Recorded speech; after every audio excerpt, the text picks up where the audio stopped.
Em xin mến chào tất cả các bác nhé. Các bác thân mến, hôm nay em lại tiếp tục quay trở lại thăm cái vườn sầu riêng được chăm sóc đúng kỹ thuật và cho ra rất nhiều trái của người nông dân.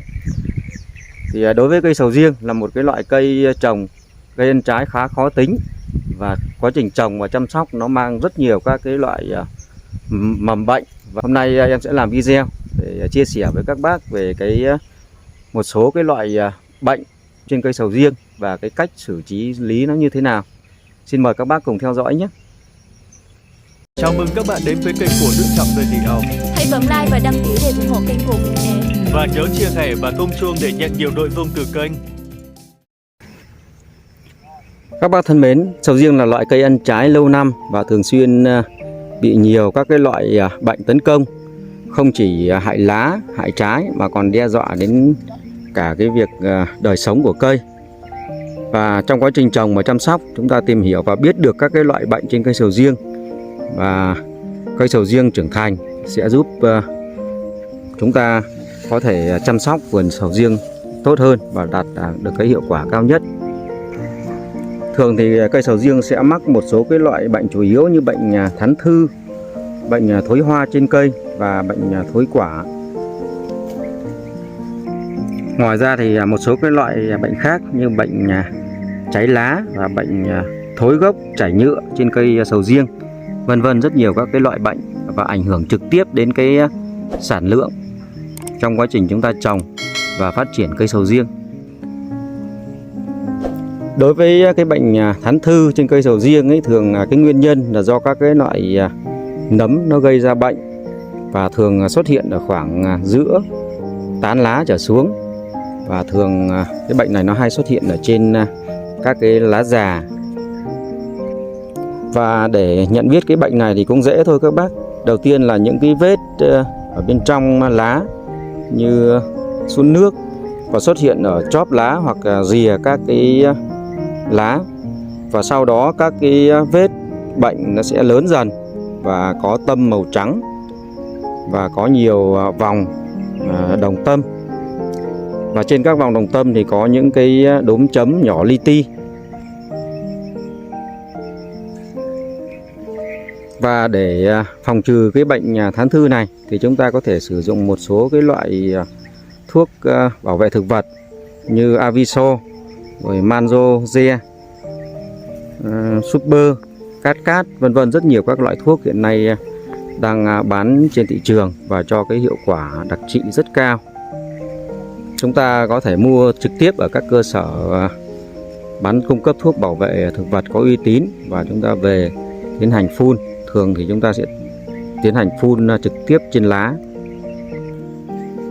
Và đối với loại bệnh thứ hai thường xảy ra trên cây sầu riêng, đó là cái bệnh thối hoa và thối quả trên cây.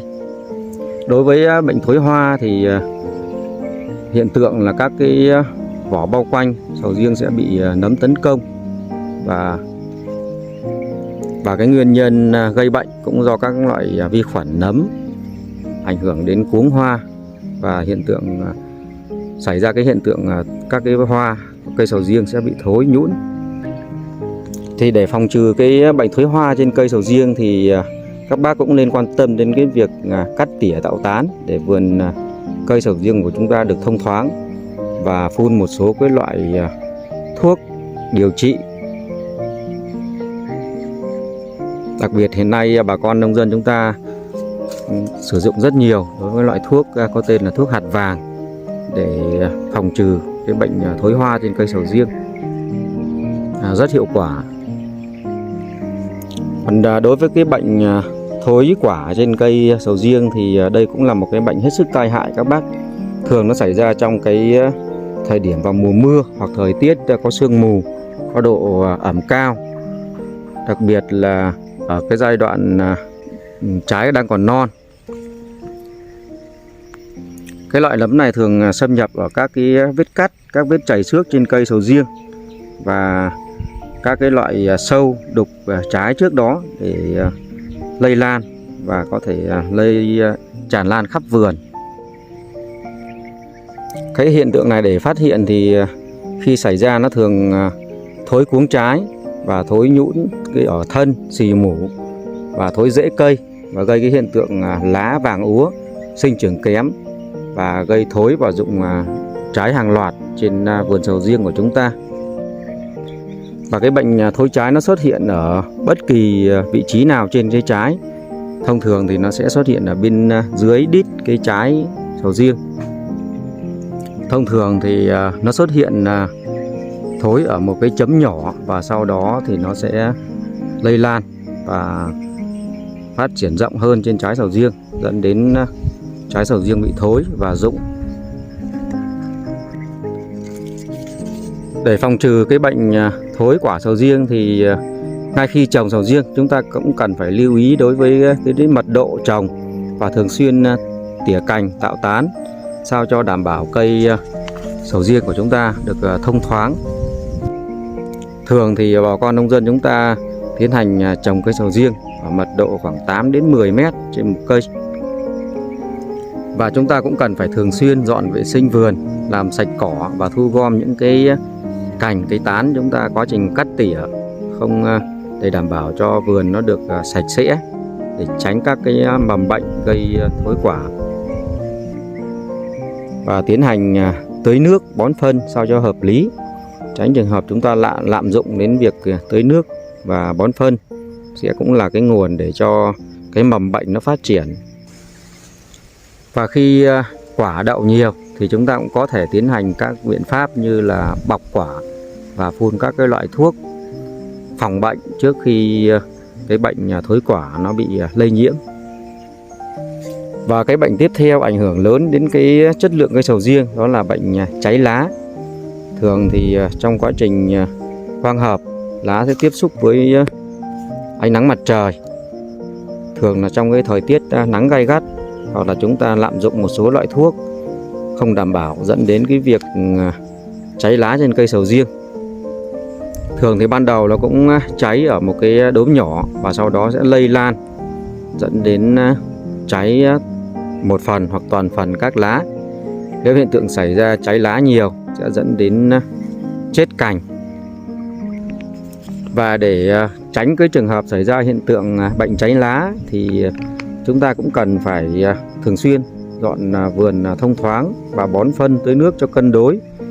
Thường thì chúng ta đảm bảo đủ độ ẩm về mùa khô và đảm bảo thoáng mùa mưa, không để xảy ra hiện tượng ẩm ướt.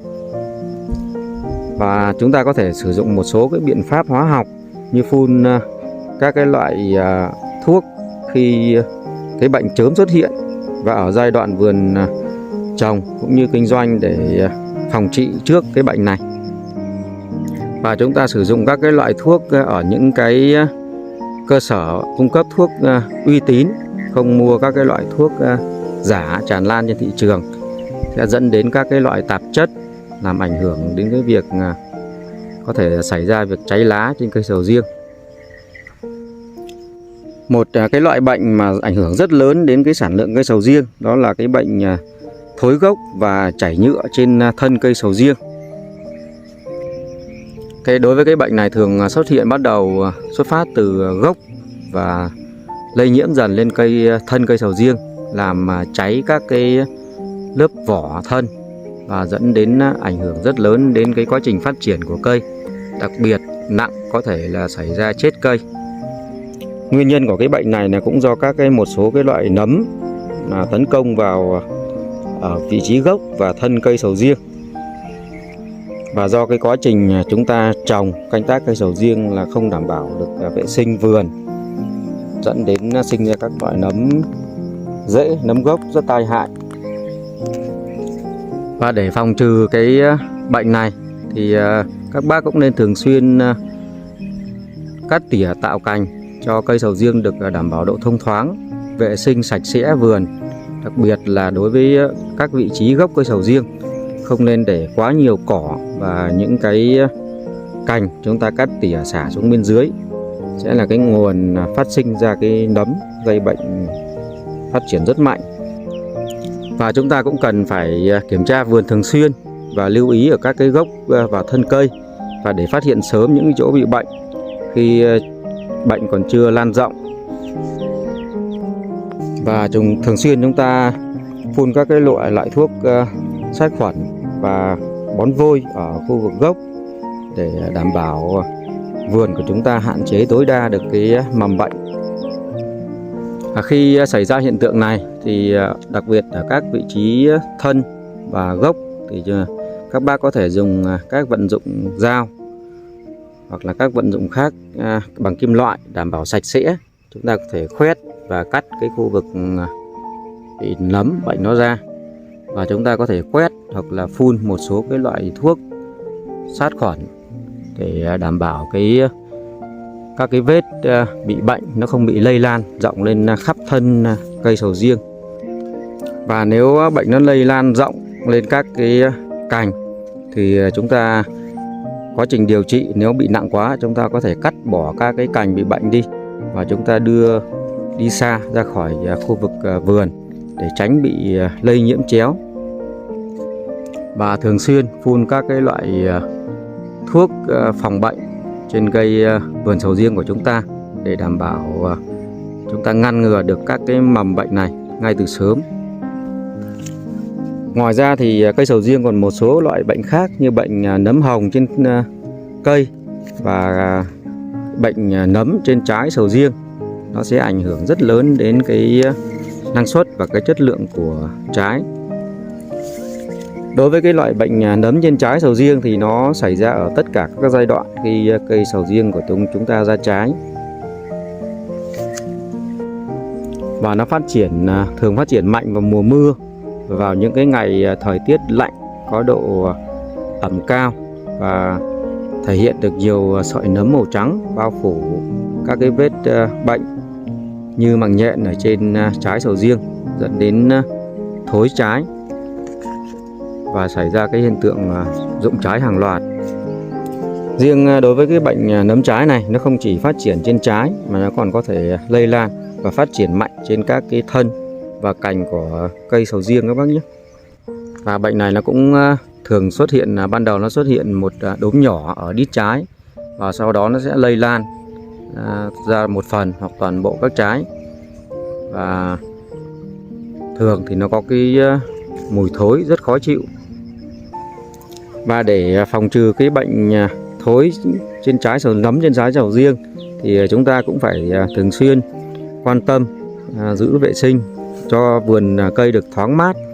Và đặc biệt trong cái giai đoạn chúng ta cắt tỉa quả, chúng ta tính toán và tìm hiểu chúng ta để quả đúng kỹ thuật phù hợp với lại cây sầu riêng. Chúng ta thường xuyên kiểm tra và cắt bỏ những cái trái đã bị nấm bệnh, và chúng ta cũng đưa ra khỏi khu vực vườn sầu riêng để đảm bảo nó không bị lây lan. Và ngay sau khi chúng ta cắt bỏ và dọn những cái quả bị bệnh đi thì chúng ta tiến hành phun một số loại thuốc đặc trị nấm, và chúng ta có thể bón vôi bột ở khu vực xung quanh tán cây và gốc cây. Và các bác cũng lưu ý đến việc điều tiết cái lượng nước và thực hiện thoát nước tốt cho đối với vườn sầu riêng của chúng ta. Đặc biệt là tránh xảy ra cái hiện tượng ngập úng ở trong mùa mưa. Và khi vườn sầu riêng của chúng ta bị mắc một trong số các cái bệnh trên thì chúng ta cũng nhanh chóng tìm hiểu và liên hệ với các cơ sở cung cấp thuốc bảo vệ thực vật để chúng ta tiến hành xử lý bệnh sao cho nó phù hợp nhất.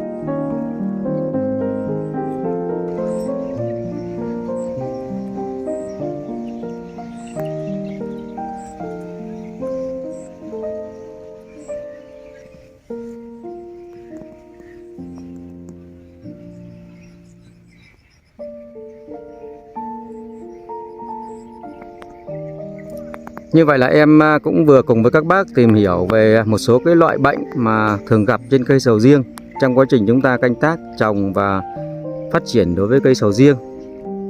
Và đặc biệt là cái việc phòng trừ và chống một số cái loại bệnh mắc trên cây sầu riêng. Em xin dừng video ở đây nhé. Em cảm ơn các bác đã quan tâm theo dõi. Em kính chúc các bác ứng dụng linh hoạt và có hiệu quả vào vườn cây sầu riêng của nhà mình. Và chúc các bác được một mùa bội thu Em cảm ơn các bác đã quan tâm theo dõi. Em xin kính chào, tạm biệt và hẹn gặp lại tất cả các bác ở video sau.